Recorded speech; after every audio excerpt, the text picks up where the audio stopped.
बेंगलोर में जो हमारे प्रवासी लोग हैं, मुख्यतः जो इंजीनियर्स लोग हैं, मैं एक लाइन बताऊंगा। पंडित बाल गंगाधर तिलक का एक स्टेटमेंट था, उनसे किसी ने पूछा था कि अगर भारत आजाद हो गया तो अब क्या करें। उनका हम गणित पढ़ाएंगे, तो ठीक उसी प्रकार वो भले इंजीनियर है, लेकिन आज राज्य को उनकी जरूरत है, आज उनके दिमाग की जरूरत है, आज उनके स्ट्रेटजी की जरूरत है इस राज्य को। इसलिए उन लोग से हम लोग भी कुछ गुण, कुछ रहस्य, कुछ जानकारी, कुछ स्ट्रेटजी तैयार करने उनके साथ जा रहे हैं। आज एक कहा था ना कि अगर आपको हाईलाइटेड होना है, ठीक है, अच्छा काम करने वाले व्यक्ति को गाली दीजिए, आप उसके पैरेलल में हाईलाइट हो जाए। क्योंकि अभी एक संकीर्ण और घृणित मानसिकता, उनको बोलिए कि जो लोग सरकार में बैठे हैं उनकी आलोचना कीजिए, जो लोग विधायक सांसद बने हैं उनकी आलोचना कीजिए, जो लूट है, भ्रष्टाचार है, उसकी आलोचना कीजिए। मेरा महत्व की आलोचना तब कीजिएगा जब हम लोग सभी संवैधानिक दायित्व पर आएंगे, इसलिए उन पर बात मत कीजिए। वे लोग संकीर्ण घृणित मानसिकता के लोग हो सकते हैं, उनसे हमारा कोई वास्ता नहीं है। वे लोग भी फले फूले, हमारी शुभकामनाएं। एक लोकतांत्रिक देश में बहुत बड़ा दुर्भाग्य है कि राजनेताओं को अपने विपक्ष से डर नहीं है। भारतीय जनता पार्टी को कांग्रेस से नहीं, जेएमएम को आजसू से नहीं, सबको डर किससे है?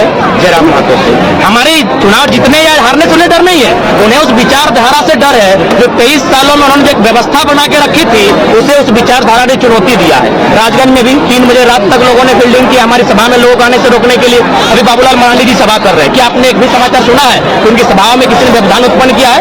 लोकतंत्र है, अपनी बातों को रखने के लिए सभी स्वतंत्र है। लेकिन आज राजगंज के बाद बागमरा की धरती में भी लोगों को यहाँ आने के रोका गया, चौक चौराहे में लोग मॉनिटरिंग किए कि सभा में नहीं जाना है। तो कहीं ना कहीं ये लोकतांत्रिक प्रदेश में, कोई लोकतांत्रिक देश में और लोकतांत्रिक प्रदेश में भी अपनी बातों को नहीं रखने देने के लिए ये रोकने की जो साजिश चली जा रही है, ये कहीं ना कहीं असंवैधानिक।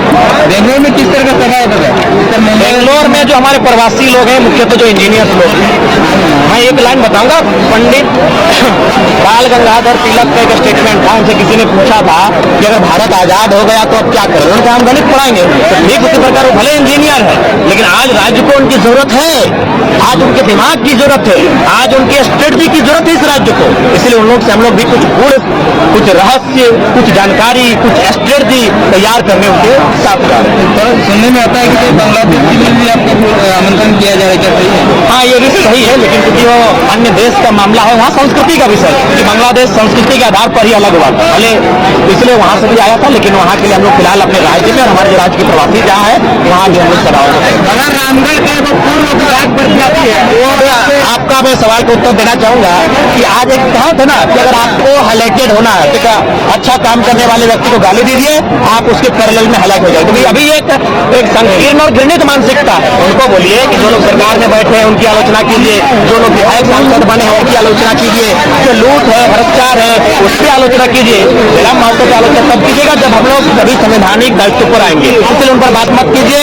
वे लोग संकीर्ण घृणित मानसिकता के लोग हो सकते हैं, उनसे हमारा कोई वास्ता नहीं है। वे लोग भी फले फूले, हमारी शुभकामनाएं। शिक्षा को लेकर सवाल है, दिल्ली का सरकारी स्कूल शिक्षा देखिए बहुत बड़ा है, लेकिन झारखंड का नेता स्कूल सरकारी स्कूल छोड़ के अपना स्कूल खोल रहा है, तो क्या कहेंगे? देखिए, इसका सबसे बड़ा कारण है कि जो भी हमारे नेतागण हैं वो बहुत बड़ी पूंजी लगाते हैं चुनाव जीतने के लिए। इस बात को हमको मानना होगा। जब वो एक बहुत बड़ी पूंजी लगाते हैं तो उस पूंजी को फिर से वो वापस पाना चाहेंगे, और वापस पाने के लिए उन्हें कुछ ऐसे हथकंडे अपनाने होंगे जिससे जनता का पैसा उनके पास आए। क्योंकि जनता को उन्होंने पैसा दिया है, उन्होंने जनता को पैसा दिया, चुनाव में 500 दिया, चाहे मुर्गा दिया, चाहे दारू दिया है।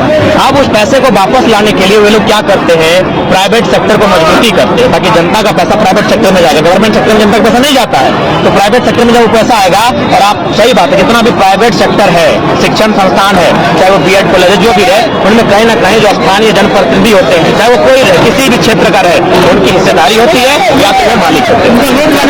रोक लगना चाहिए, इसका एक विधेयक बनना चाहिए विधानसभा के भीतर, केंद्र में बनना चाहिए, शिक्षा नीति बननी चाहिए जिसमें से गाइडलाइन का अनुपालन करवाने के लिए, जैसे हम लोग गाइडलाइन अनुपालन करते हैं कि सांसद विधायक लाभ के पद पर नहीं होगा, तो उनका भी कोई स्कूल कॉलेज उनके नाम से नहीं होगा। सीधा बात है,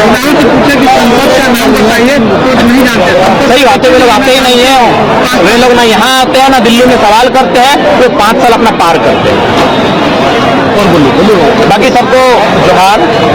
मीडिया लोकतंत्र के चौथे स्तंभ को, क्योंकि आज बाघमारा की धरती है, मैं चाहूंगा हमारे बयान को लेने के बाद यहाँ जो विस्थापन की समस्या है, यहाँ जो पर्यावरण की समस्या है, यहाँ जो कोयला पर जो कब्जे की समस्या है, उस पर भी आप लोग अपने न्यूज चैनल में स्थान दें।